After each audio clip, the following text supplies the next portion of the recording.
खोजत रहे हो। लो तुहर बर गाजर के हलवा बनाए हो, तुहर पसंद के।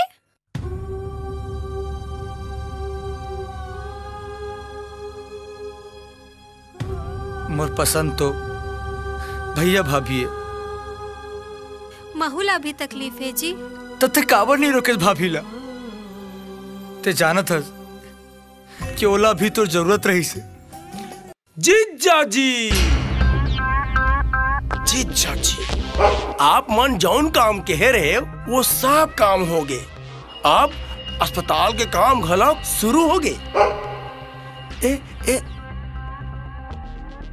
25 लाख रुपया और बाकी के ता ये स्टाम्प एमा दस्तखत कर दो।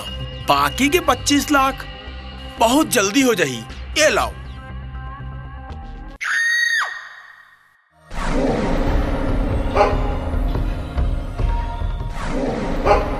जीजा जी, मैं कहत रही हूँ अस्पताल के नाम ला बड़े जीजा जी के नाम कर देते हो, तान जीजा जी हाँ खुश हो जाती और यही बहाने दीदी और जीजा वापस घलोक आ जाती। भरोसा बने कहा थे जी।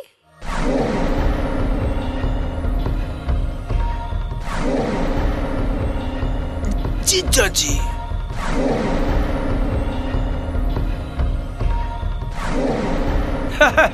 आप फिक्र झन करो, बाकी सब काम ला मैं संभाल लूं।